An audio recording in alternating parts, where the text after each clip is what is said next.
हमारी कहानी की शुरुआत वहीं से होती है जहां से ओबितो की कहानी का अंत होता है। ओबितो अपने आप को सेक्रीफाइस कर देता है नारुतो को बचाने के लिए और अपने आखिरी समय में वो नारुतो से वादा लेता है। वो बोलता है नारुतो से कि तुम्हें कुछ भी कर कर होकागे बनना होगा। ओबितो अब इस दुनिया में नहीं रहा, लेकिन कहीं ना कहीं ओबितो की आत्मा तो जिंदा है। उस आत्मा के अंदर अभी भी रिग्रेट्स हैं। वो अभी भी चाहती है कि एक बार फिर से वो रीन से मिले, ककाशी से मिले। वो सोच रहा होता है कि काश उसे एक और चांस मिलता, एक और चांस अपनी सारी गलतियां सुधारने का। वो भगवान से बोल रहा होता है कि मुझे बस एक चांस चाहिए, सिर्फ एक चांस, मैं सब कुछ ठीक कर दूंगा। उसके बाद वो देखता है कि अचानक से उसके गालों में दर्द होने लगता है। उसे लगता है कि ये कैसे हो सकता है, वो तो मर गया। फिर वो जब अपनी आंखें खोलता है वो पाता है कि ककाशी उसके बगल में खड़ा था। उसे बिल्कुल भी भरोसा नहीं होता। उसे लगता है कि मरने से पहले जो लोगों को सारी की सारी जिंदगी का फ्लैशबैक आता है उसे वो आ रहा है इस टाइम पर, इसलिए वो दोबारा आंखें बंद कर लेता है। लेकिन फिर ककाशी उसको चांटा मारता है और बोलता है कि जल्दी उठो और जल्दी यहाँ से चलो। और जो ककाशी था वो भी किड ककाशी था, बड़ा वाला ककाशी नहीं था। फिर वो भी तो सोचता है कि ऐसा कैसे हो सकता है। वो उठता है बिस्तर से, फिर वो देखता है कि उसके हाथ भी काफी ज्यादा छोटे हो चुके थे। वो भी तो सोचता है क्या अब तक जो भी मैंने महसूस किया वो एक बुरा सपना था? नहीं, ऐसा नहीं हो सकता, क्योंकि वो कुछ ज्यादा ही असली लग रहा था और काफी लंबे टाइम तक मैंने वो दर्द महसूस किया है। ऐसा हो ही नहीं सकता। फिर जैसे ही वो रीन को देखता है, वहां पर जब रीन आती है वो रीन को देखता है, अचानक से वो बेहोश हो जाता है, पूरी तरीके से ओवरवेल्म हो जाता है फीलिंग से। उसका दिल बहुत तेजी से धड़कने लगता है। वो सांस नहीं ले पा रहा था, लंबी लंबी सांसें लेने की कोशिश करता है और उसकी आंखों से आंसू अपने आप गिरने लगते हैं। ककाशी उसे होश में लाता है, उसे उठाता है और ओबितो उठते ही ककाशी को हग कर लेता है, जिसे देखकर रीन भी स्माइल करती है और फिर रीन भी उन दोनों को हग कर लेती है। ये तीनों एक दूसरे को हग करते हैं और ऊपर से ये सब कुछ मिनातो देख रहा होता है। मिनातो ये देखकर बहुत ज्यादा खुश होता है। वो ओबितो के पास आता है, उससे पूछता है क्या सब कुछ ठीक है। ओबितो मिनातो को देखकर और रोने लगता है और उसको हक करके बोलता है कि मैंने आपको बहुत मिस किया सेंसे। फिर मिनातो बोलता है कि क्या बात कर रहे हो, हम कल ही तो मिले थे। ककाशी बोलता है कि ये पागल हो चुका है, मुझे लगता है कि हमें इसे मेंटल हॉस्पिटल में एडमिट कराना चाहिए। ओबितो की खुशी का उस टाइम पर कोई ठिकाना ही नहीं था। वो सारे के सारे लोग जिससे वो प्यार करता था वो उसके पास थे। उसे अपनी आंखों पर भरोसा नहीं हो रहा था। उसके आंसू अभी भी नहीं रुक रहे थे और उसकी स्माइल इतनी ज्यादा ब्राइट थी जितनी पहले कभी भी नहीं। पूरी नारुतो सीरीज में वो इतना खुश नहीं हुआ जितना वो इस टाइम पर खुश था। वो अभी भी विश्वास नहीं कर पा रहा था कि आखिर ये सब कैसे हो रहा है। उसे लगता है कि भगवान ने उसकी सुन ली और उसे दूसरा चांस दिया है सब कुछ ठीक करने का। मिनातो उन लोगों से बोलता है कि अब अगर तुम्हारा इमोशनल गेट टुगेदर खत्म हो गया हो तो चलो मेरे साथ, कुशिना ने तुम्हारे लिए स्पेशली खाना बनाया है। और ओबितो की नजर अब रीन से हट ही नहीं रही थी। ओबितो के आंसू तो रुक ही नहीं रहे थे, लेकिन वो कॉन्स्टेंटली रीन को देखे जा रहा था। रीन बार बार बेचारी उसके आंसू पहुंच रही थी और उससे बोल रही थी क्या अब तुम रोना बंद करोगे? ओबितो बोलता है I am really really sorry. ये लोग पहुंचते हैं मिनातो के घर और वहां पर कुशिना होती है और ओबितो उसको देखकर भी रोने लग जाता है। जैसे ही वो कुशिना को देखता है सारे के सारे फ्लैशबैक्स उसे वापस आ जाते हैं कि कैसे ओबितो ही जिम्मेदार बना था कुशिना की डेथ का। और उस टाइम पर भी ओबितो दुखी था, पर उसने अपने सारे आंसू अपने मास्क के अंदर दबा कर रखे थे। कुशिना को देखकर वो ओवरवेल्म हो जाता है। एक बार फिर से वो जाता है, उसे हक करता है और बोलता है आई रियली मिस यू। कुशिना बोलती है कि वैसे तो तुम मुझे पसंद नहीं करते। और फिर ओबितो बोलता है कि आप तो मेरी माँ जैसी हो, आपने मेरा बचपन से ख्याल रखा है, थैंक यू। जिसको सुनकर कुशिना की आंखों में आंसू आ जाते हैं। वो उसको हक करती है और बोलती है I am really proud of you. वो लोग डिनर करते हैं हैप्पीली। ओबितो बहुत खुश होता है। ओबितो और उन लोगों के जाने के बाद कुशिना मिनातो से बोलती है कि मुझे ओबितो जैसा बेटा चाहिए। ओबितो डिसाइड करता है कि अब वो सब कुछ ठीक कर देगा, रीन को भी बचाएगा, विलेज को भी बचाएगा। अब वो कुछ भी गलत होने नहीं देगा। उसके बाद जब ये लोग जाते हैं दोबारा अकेडमी में, तब ओबितो सबको बदला बदला लगता है। वो ज्यादा मैच्योर है, वो ज्यादा स्ट्रॉन्ग है, वो ज्यादा इंटेलिजेंट है। काशी और ओबितो दोनों मिलकर हैंड टू हैंड बैटल की प्रैक्टिस करते हैं, जिसमें पहली बार ककाशी को डोमिनेट कर रहा था ओबितो। ककाशी को अपनी आंखों पर बिलीव नहीं हो रहा था। वो सोच रहा था कि रातों रात ओबितो इतना पावरफुल कैसे हो सकता है। और इसके बाद ककाशी एकदम हार जाता है। ऑफ कोर्स उसकी पहली हार थी जिसने उसकी ईगो को बहुत बुरी तरीके से चोट पहुंचाई थी और वो अभी भी ये मानता था कि ओबितो ने फाइट में चीटिंग करी है। और फिर ओबितो को याद आता है कि आज वही दिन है जिस दिन ओबितो और रीन एक साथ बैठे थे और उन दोनों ने अकेले में बातें करी थी। जहां पर उन्होंने बातें करी थी वहां पर जाकर बैठ जाता है और इंतजार करता है रीन का, लेकिन रीन वहां पर नहीं आती। ओबितो शॉक हो जाता है। ओबितो को अच्छे से याद था कि आज ही का दिन था जिस दिन रीन और ओबितो की दोस्ती और पक्की हुई थी, जब ओबितो के जख्मों पर मरहम लगाया था रीन ने। लेकिन फिर उसे रियलाइज होता है कि ओरिजिनल की तरह ओबितो इस बार इंजर्ड हुआ ही नहीं। इस बार इंजर्ड हुआ ककाशी। वो भाग कर जाता है ककाशी के पास। वो देखता है कि रीन और ककाशी एक साथ हैं और रीन उसकी मरहम पट्टी कर रही है। ओबितो को रियलाइज हो जाता है कि उसने काफी सारे चेंजेस कर दिए हैं ऑलरेडी, इसकी वजह से फ्यूचर भी चेंज हुआ है। रीन, ओबितो, ककाशी तीनों मिलकर ट्रेन करते हैं और अब ककाशी का सोल पर्पस बन गया था सिर्फ और सिर्फ एक, वो था ओबितो को हराने का। वो कुछ भी कर ओबितो को हराना चाहता था। फिर आया थर्ड ग्रेट निंजा वॉर का वो दिन जिस दिन ओरिजिनल एनिमे में रीन किडनैप होती है, ओबितो मर जाता है और ककाशी की एक आंख फूट जाती है। ओबितो को हर चीज याद थी, वो पूरी की पूरी कोशिश करता है सब कुछ सही रखने की। ओबितो रीन को किडनैप होने ही नहीं देता है। जो भी निंजा रीन को किडनैप करने आए थे उनको चुटकियों में हरा देता है ओबितो, लेकिन इससे ककाशी और भी ज्यादा जेलस हो जाता है। अब ककाशी को लगता है कि टीम का लीडर ओबितो है और वो लीड कर रहा है। ऑब्वियसली कोई मजाक की बात तो चल नहीं रही है, प्रॉपर फुल फ्लेज वॉर चल रही है। इसका मतलब ये है कि ओबितो को अपनी पावर्स को हाइड करके नहीं रखना होगा बल्कि उनको यूज करना होगा। ओबितो अपने सुसानो का यूज करता है, कामुई का यूज करता है। लीफ विलेज ये वॉर जीत जाती है और इसका बहुत बड़ा क्रेडिट जाता है ओबितो को। ओबितो पूरे विलेज में पॉपुलर हो जाता है और रीन भी कहीं ना कहीं ओबितो की टुवर्ड अट्रैक्टेड होती है। वहीं ककाशी अकेला रहने लगता है। ककाशी पूरे टाइम ट्रेन करता है सिर्फ ओबितो को सरपास करने के लिए। फिर वो दिन आ जाता है जिस दिन ओबितो और ककाशी एक बार फिर से फाइट करते हैं हैंड टू हैंड बैटल में। तो ऑफकोर्स ओबितो बहुत ज्यादा ताकतवर था ककाशी से, पर हम सब जानते हैं जब बात आती है स्मार्टनेस की तो ककाशी के आसपास भी नहीं है ओबितो। ककाशी यूज करता है अपनी चिदोरी का, अटैक करने की कोशिश करता है ओबितो पर, लेकिन ओबितो अपने सुसानो का यूज कर लेता है। फिर ओबितो ककाशी को अपने सुसानो वाले हाथ से पकड़ता है, लेकिन फिर उसे रियलाइज होता है कि वो तो असल में ककाशी का शैडो क्लोन था और ककाशी जमीन के नीचे से अटैक करता है ओबितो को और उसके सुसानो के बाहर फेंक देता है। इस टाइम पर ओबितो हारा नहीं था, वो बिल्कुल भी थका नहीं था। वो चाहता तो और भी लड़ सकता था, लेकिन वो चाहता था कि ककाशी अंधेरे से बाहर निकले और उसका फ्रेंड बने एक बार फिर से। ककाशी का कॉन्फिडेंस वापस आए, इसलिए वो जानबूझकर हार मान लेता है। ककाशी काफी ज्यादा खुश होता है। ककाशी को देखकर ओबितो खुश होता है। ककाशी और ओबितो एक बार फिर से दोस्त बन जाते हैं। थोड़ा टाइम बीतता है और फिर वो दिन आता है जिस दिन का ओबितो काफी सालों से इंतजार कर रहा था। ओबितो पहुंचता है उस केव में जिस केव में माजरा रहता था और जैसे ही वो उस केव में कदम रखता है उसे सारी की सारी मेमोरीज एक बार फिर से फ्लैशबैक के तौर पर आने लगती है। वो सारा का सारा दर्द जो उसने यहाँ पर महसूस किया था वो उसे फील होने लगता है। ओबितो पे हमला करती है पूरी व्हाइट जेसू की आर्मी, लेकिन उनको चुटकियों में खत्म कर ओबितो अंदर पहुंचता है और माजरा के पास जाकर बोलता है कि तुमने मेरा सब कुछ तबाह कर दिया। माजरा बोलता है कि बच्चे मैं तो तुम्हें जानता भी नहीं, तुमसे पहली बार मिल रहा हूँ। क्या तुम एक उचिया हो क्योंकि तुम्हारी आंखों में शारिंगान है,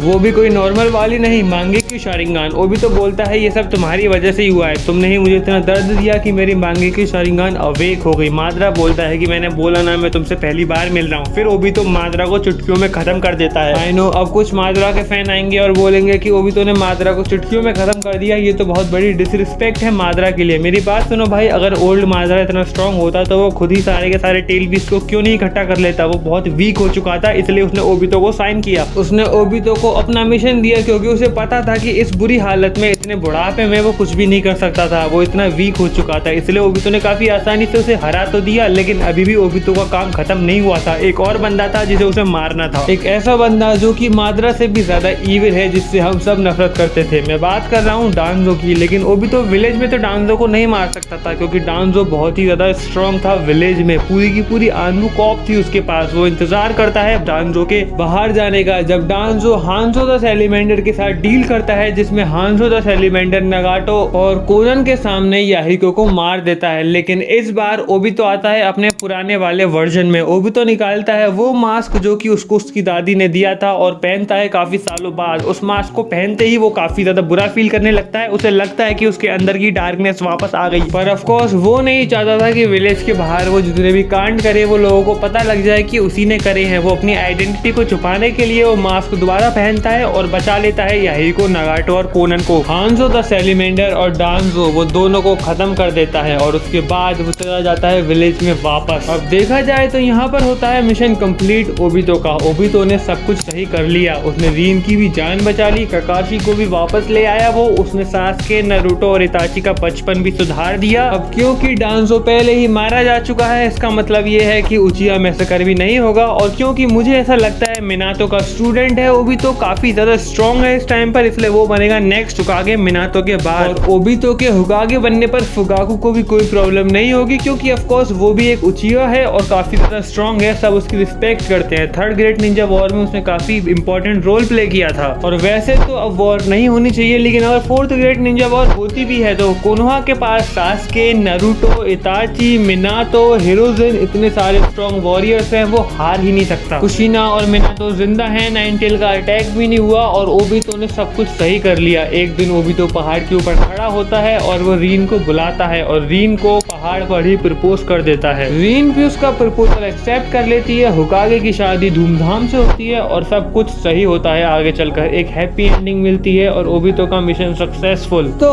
moral of the story is कि हर कोई दूसरा चांस डिजर्व करता है और अगर जिंदगी तुम्हें दूसरा चांस देती है तो you better not waste it. Subscribe, sayonara.